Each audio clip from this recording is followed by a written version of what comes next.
Hey y'all.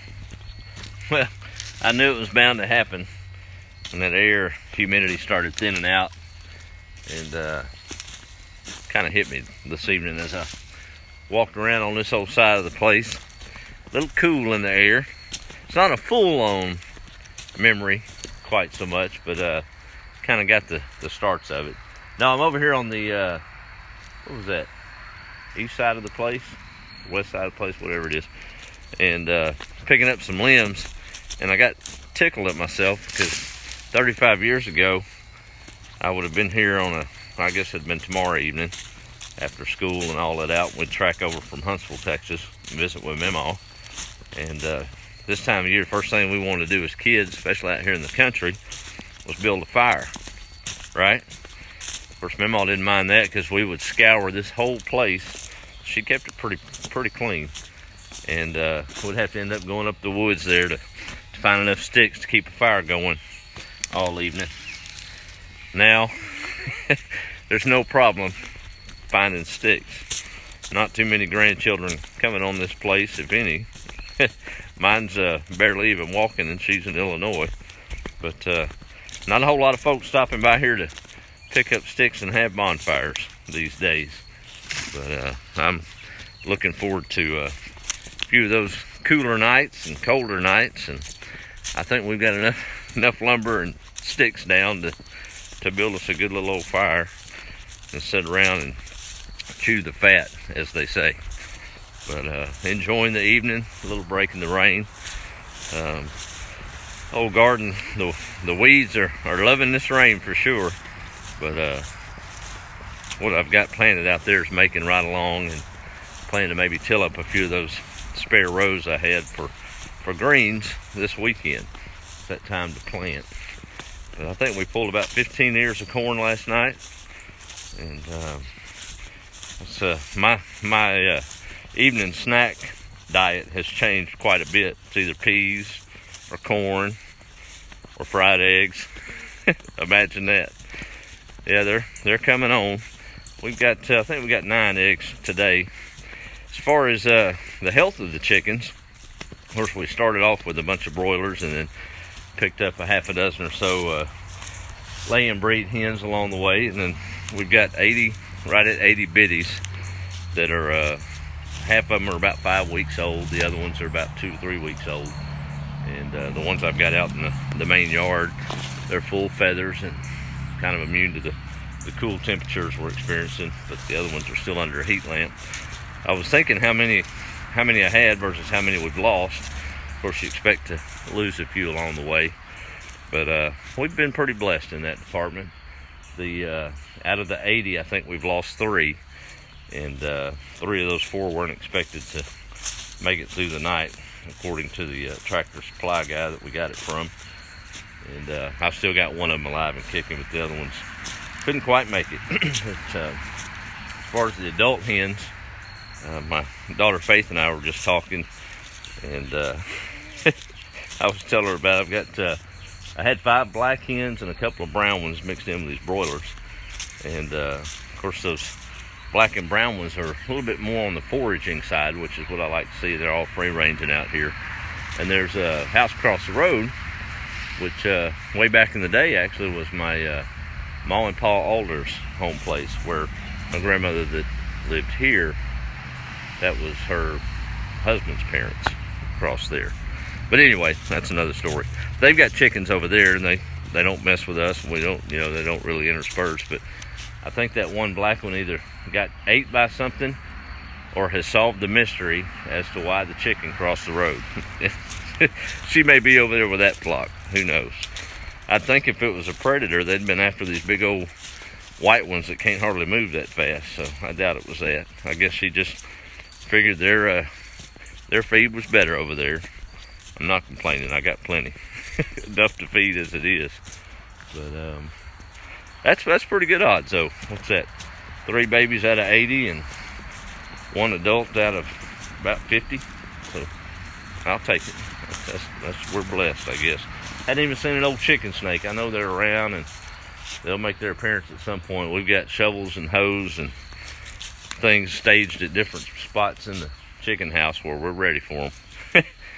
I was looking over here at the original chicken house. The light may be a little, but this was the original chicken yard here. And of course, we moved it over there, more of a covered area. Many a day, Mama would pop open the door just like that and reach right around here, and there used to be some, some nesting boxes there. And I can remember I got caught today out in the chicken house checking on the chickens, and didn't have anything to take the eggs in. And I ain't got an apron, but Mama would always just hold up her shirt and her apron and fill it up with eggs and take off. But this has got an old, I get distracted here. Well, you can't even see it. Goodness, it's an old roosting platform in there, and still got 50-year-old hinges on it. I think I'm gonna get it out of here and incorporate it into the new chicken operation. It'd be only right. You ever get so busy you forget which way's up? I don't know if y'all remember, but several weeks ago we put some sassafras in there to dry out so we can make some filet. I forgot about it, and now it's brown. It had dried out like it was supposed to, and supposed to take it while it's still green and grind it up, but I guess it's headed to the burn pile. Thank goodness we got plenty of sassafras trees, so I guess I can try that a little bit later. I had some muscadines that we harvested. Didn't have enough to make a mess of anything, but they're in a Ziploc bag, and they're in the refrigerator because I intended to get some more, but never did come on. So they're about a month and a half old. They're not ruined. I'm not going to eat them, but they might make them chickens walk a little crooked. But I'm going to give those to these chickens this weekend and let them have their own little party with some muscadines, I guess. They look like they might be a little fermented. We'll see. But who knows? Oh, one last update. My sister's coming up this weekend. Visit Mom and Dad. May visit with her here on the place. But we did that Three Sisters plot with the squash and the beans and the corn. And my daughter was asking me how hers is doing. She had one, and then my sister had one. And they're coming on along. We'll see if they're going to make. But there's one of them. You got the corn in the middle, and then the beans are vining up the corn, and the squash is coming on. But they might be a little late in the ground to make, but we'll see. And there's Faith's. I told her Kimberly's ahead on the corn, but she's ahead on the squash. And she said, "Well, that's funny, Dad, 'cause I don't even like squash." Anyway, we'll see how that goes. But peas are still making, and we're getting a few along. Looking forward to fall, as I know most of you are. Tomorrow's Friday, so that's a good thing. Let's see who all's on here real quick before we call it a night. The old sun's sunk behind. It's getting a little darker with this cloud cover. Mr. Fields on. How are you, sir? Good to see you. My sweetheart up in North Carolina's on. Hey there. And Miss Tanaya. I'll be calling her here in a little bit. Roxanne, how are you? Sister Kim. Been missing you too. I guess we'll be seeing you this weekend. And there's Belinda. Well, I'm glad you caught me live. I guess caught you too, huh? Hey, Michelle, how are you? Good evening. My good friend Molly's watching, and Stacy from Etoll.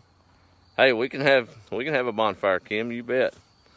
Blessings to you as well, Kathy. Good to see you. Carolyn's on. Hey, how are you? From Missouri. It's a regular there. Orange, Texas, Molly. Mr. Greg's on. Sandra, how are you? See, Helen, love your chickens. Hope you like. Well, me too. We'll just take it a day at a time. That's all we can do. There's Brenda. Mr. Manuel is watching. Never did hear if he liked that watermelon or not. I'm curious to know. Hope it ate all right. Let's see. Yeah, we miss being there too, sir. Hey, Kathy, how are you? I do know how to make tea from sassafras, Manuel. Sure do. And let's see. There's Angela and Don from Bergheim. How about that? Well, good stuff. Well, good to have you back, Sandra. Well, hey, y'all sound off in the comments, even if you watch this after the fact. It's always cool to see how far it reaches, and just talking about stuff, if you would. Might need to do that more often, y'all. Not just on a video, but amongst ourselves. I was sitting on the porch earlier and thinking back to many conversations with that old porch swing and just sitting there and watching the cars pass. You solve a lot of stuff that way. At least be happier about it. I've noticed I've slowed down a lot, even though I stay busy here on the place. My mind doesn't seem to be as cluttered. Does that make sense? Just kind of alone with your thoughts and memories and good things and thinking on positive stuff and good hard work, and ain't nothing wrong with that. At least not for me. I'll embrace it. Well, it's getting dark and I don't have my light on me, so I really don't want to step on any of them slithery critters. And Big Al's not with me. I'm mad he'd tear one up. That thing's big as a turkey. He's something else. He's running things out there, so he's doing a good job. We hadn't lost no chickens, right? But y'all have a good evening. Tomorrow's Friday. Make it the best. Weekend's right around the corner. But see if you can't make somebody smile tomorrow. It won't hurt a bit. Might even make their day. Be the light. We'll talk to y'all later.